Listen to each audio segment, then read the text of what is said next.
And a good morning, football fans. How are you? The next to last summer Monday of the offseason here on Birds 365. We will have it again next Monday. And then Tuesday, the Birds actually report. So we're 8 days away from the Birds gathering together down in South Philadelphia. Make our lives easier here on Birds 365 when stuff is actually happening on the football field. He's McMullen. I'm McDonald. First things first, I got to apologize for the show starting a couple of minutes late. With a minute to go, but Jody set me off with before kicking off the show. I foolishly asked John a wrestling question about AEW, and he went off on a tangent on how overspread. I tend to go off on a tangent. You should know that by now, Jim. Yeah, I should have. That's why I'm apologizing to our Birds 365 listeners, because the show is late because I foolishly asked you a wrestling question with only a minute to go before the show is supposed to start. So that's on me. My bad. I apologize for that. We'll make up for it. We'll do plenty of Birds over the next couple hours here. All right. The guy we're going to start the show talking about today is the individual who you and Ed Kratz has number one on your list of the top football players on the Philadelphia Eagles, top 25. You counted up from 25 to 1. When last we spoke on Friday, you had revealed number 2, which was Jason Kelce. It was kind of obvious that the guy who's going to be sitting atop your list was Lane Johnson. I had Lane Johnson number 2 on my list. We did it slightly differently. Most of our players are in very close proximity to each other on the top 25. I had Johnson 2 and Hurts 1 because I give a little bit more credence to the quarterback. You guys did a hard and fast best player at his position. And that means you believe Lane Johnson is that good an offensive lineman. And I got no problems with your list. Like I said, I had him at number 2, John. Apparently someone does. Over the weekend, ESPN had, quote unquote, anonymous NFL executives vote and rank players at positions across the board, all positions. But this week, they revealed offensive linemen. And the Philadelphia Eagles had 2 of their offensive linemen finish in the top 10. They ranked the top 2 10 in the top 5. Right. 2 tackles in the top 5. Yeah. At number 5 was Jordan Mailata. And at number 4 was Lane Johnson. So in the opinion, kind of like you and Ed worked your list together, these ESPN, these were anonymous executives across the league. Didn't say how many, didn't say who they were. That's why they were anonymous. But one executive did not have Lane Johnson as one of his 10 offensive line, top 10 offensive. Lane Johnson, not one of the 10 top offensive linemen in the National Football League, and was quoted as saying he gets a lot of press for being noisy and being on a good team. This is where you get ticked off about anonymous. I want to know who the hell that is. If this guy's got a job in the league and he doesn't think Lane Johnson is one of the 10 top offensive linemen in the National Football League, he really shouldn't have that job. I'm sorry. I need to know who this guy is. I got a couple of ESPN. I don't think I'm going to be able to figure this out or find this out. I'm not a reporter like you, Johnny Mac, working sources and not what I do for a living. But I really am going to try. I'm going to put in a couple calls and see if somebody, now, even if they know, they might not tell me, because hopefully the people that I know are smart enough to go, oh, I know why Jody wants to know. He wants to rip this guy a new you-know-what. And he should, because he doesn't have Lane Johnson in the top 10. Just the ranking itself is ridiculous. But then being noisy, what the F does that mean? What is he referring to? Yeah, I don't know. I mean, I know, I think it was Jimmy Kempski from Philly Boys who immediately assumed it was the Patriots but it was an NFC team. You remember when they made some comments about Lane being talking a little bit too much back in the day. I don't know. He talks for an offensive line. A lot of offensive linemen. I don't know. I don't know what it means. I don't. But I will say, you know me. I never get upset about this list. First of all, I agree with your sentiment that if he really believes that this unnamed executive, who's an NFC executive, yeah, that's a problem. You probably need some personnel help. But Yeah. why are guys are saying things? What do I always say about press conferences, Jody? People act like they're you know courts, and you're putting your hand on the Bible and you're swearing to tell the truth. That ain't a press conference. That ain't a conversation with somebody. If you want me to guess, what about Jason Light? Jason Light once got in a fight with Howie Roseman, lost a sort of power struggle. Who was the number 3? Tristan Wirfs. He's the top right tackle on that list. Lane Johnson. Maybe he's trying to get his guy the championship. Maybe he's trying to get, I doubt. And by the way, I have no idea if that's the case. I'm just throwing something out there to give you an example of maybe he's trying to accomplish something. And he wants his guy to get the press as being the best right tackle, because the first 2 were left tackles. They were all the tackles jumbled together. It's obvious that Lane and Jordan are on the same list.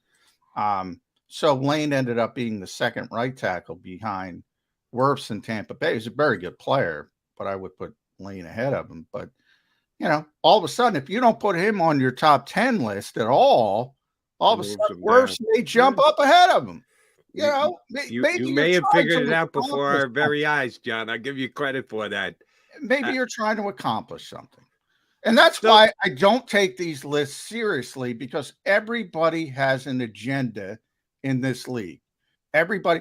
I talk to executives all the time. You have to know they're saying something for a reason. And it's usually to help their team in some way, some fashion, some form. So let me ask you a question from a reporter standpoint. And I don't have it in front of me. Was it just under the ESPN banner, or did individually? Jeremy Fowler is the guy who does it. Fowler put it all together. Yeah, sort of like Mike Sando. Mike does it for The Athletic. He does a lot of these pieces where he talks to a lot of executives.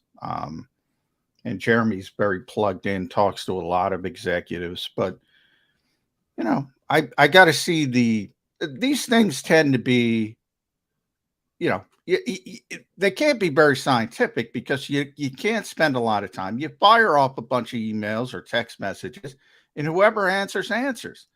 And you don't have time to sift through the nonsense like it's something that I just said. All right, so let me ask you a question on that. Sifting through the nonsense. That's what I would characterize having Lane Johnson outside my top 10 would be nonsense. If you're Jeremy Fowler, do you not have to, at a minimum, send off another text or another email going, Lane Johnson out of the top 10? Are you shitting me? Well, no, because and here's the thing about, because I used to be a national guy more than a local guy. Jody, you don't have freaking time in the day to keep on top of third. Believe me, there are a lot of guys who don't know how good Lane Johnson is, because we're here every day. I'm there every day. We get to see him up close. Most of these guys, and I'm not picking on anybody, but most of these guys don't know head nor hair, especially about offensive linemen. The dominance of, and I'll be fair. I know Wirfs is really good.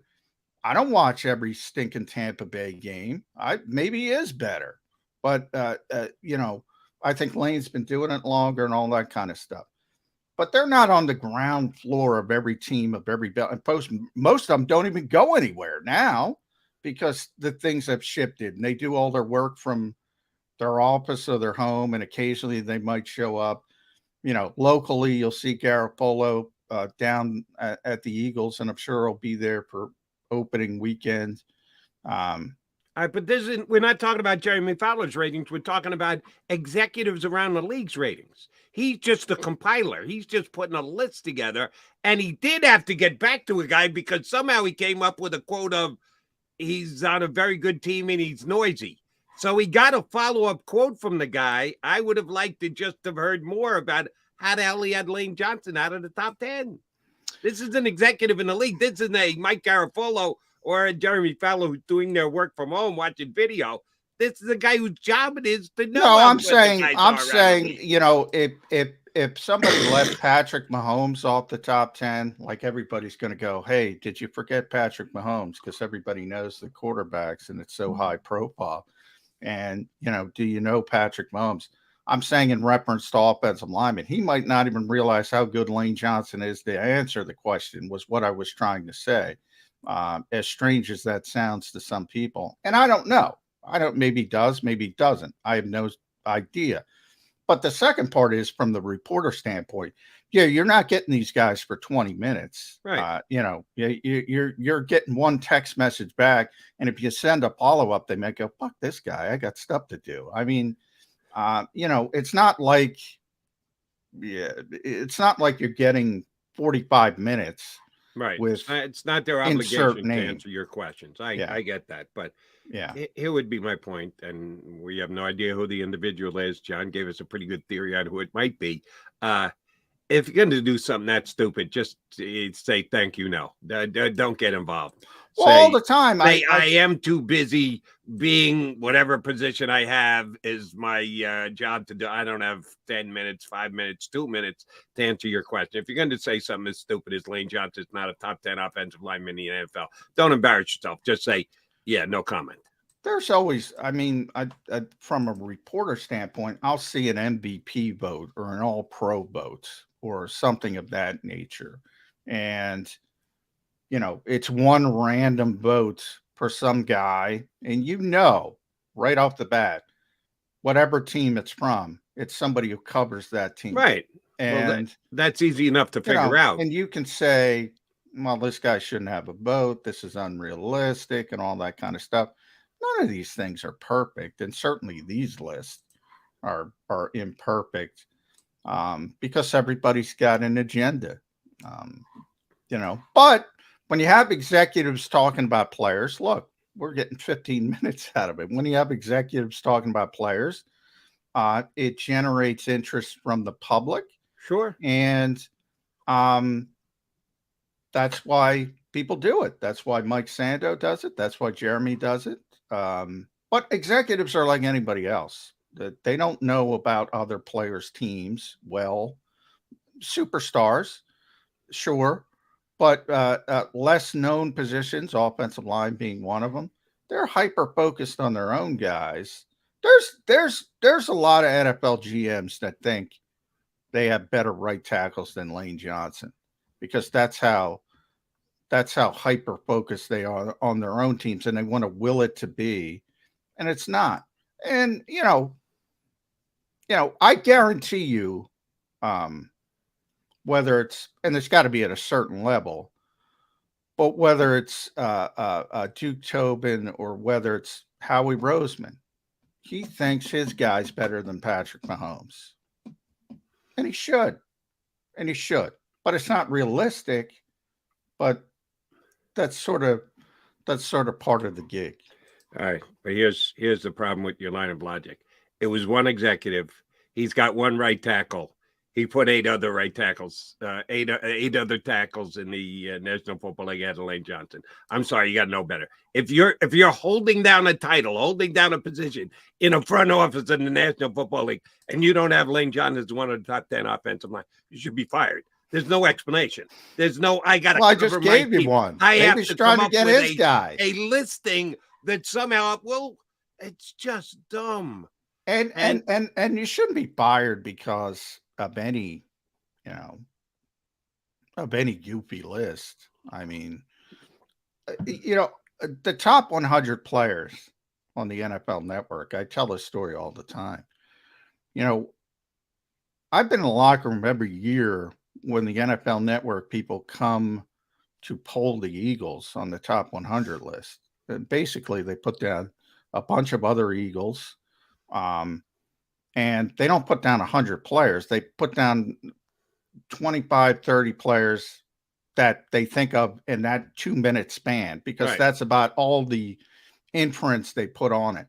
People will put way too much weight on this stuff, Jody. Way too much weight. I mean, I guarantee you, somebody got a text message and said, Wirfs, Trent, well, everybody says Trent Williams.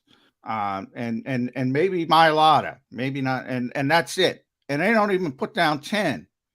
And then you just cobble it together. If you get like 30 guys, you just cobble it together and see who's got the most votes, like Ed and I did. But we pay attention to the team. So, and by the way, if anybody takes ours, like people got upset at me where I put Jalen Hurts. Why you get upset at me? Go to somebody else. Go to Jody. Jody had him number 1. Just go to the next list.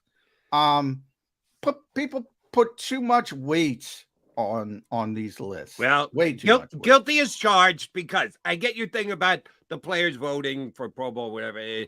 That's not their job. Their job is supposed to be a player. They're not supposed to worry about how to rank guys on other teams and who's the 4th best and who's the 6th best.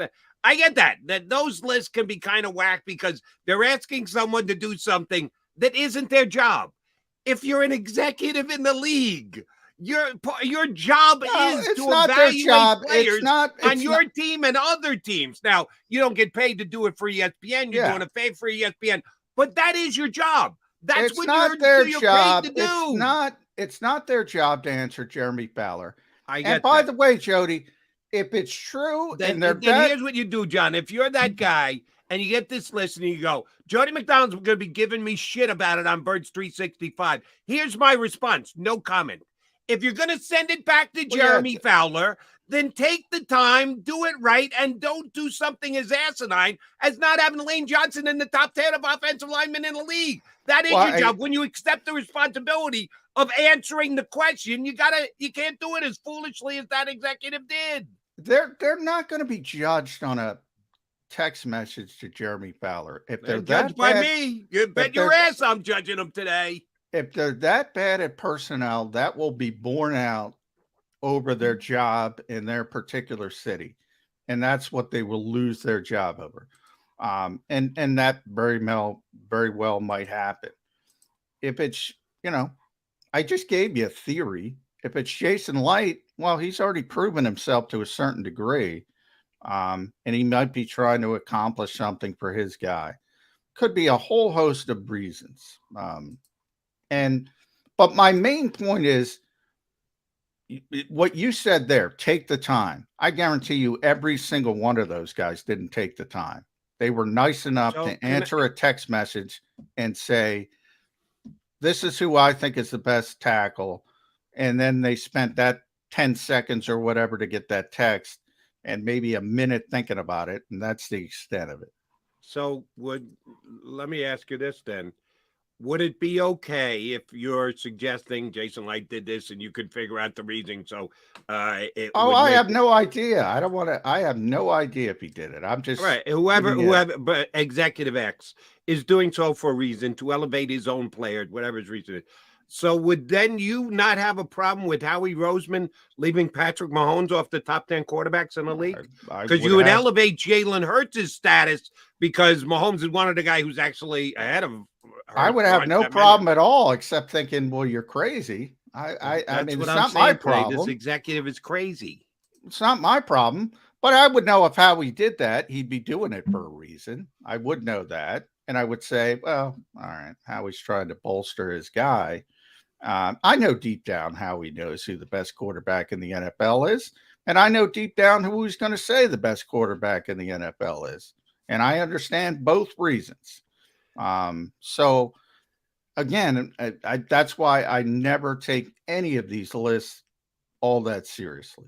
I guess it's not that big of a deal. I guess I put a little bit more into the list than you do. That's very apparent. Well, if you want to put more in the list, they got 2 tackles in the top 5, which is freaking impressive.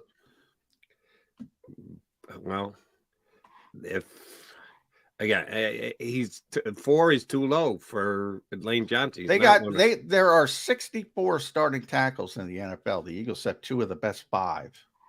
Which I by the way, I don't agree with. I think they have 1 of the top 5. I think Jordan's bordering on top 10. But so it's maybe it works itself out in that way. Fair enough. Johnny's trying to play peacemaker here. I'm pissed off. What can I tell you? All right, Jody McDonald, John McMullen here with you on Bird 365.